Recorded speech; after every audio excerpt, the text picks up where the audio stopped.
Good afternoon, everybody, and welcome back to Rob Motive.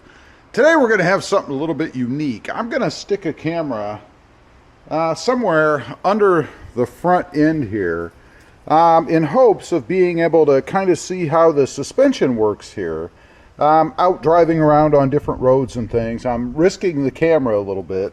I think I'm going to stick it right down here on this frame piece, hopefully capturing the suspension. So we're going to go ahead and give that a try.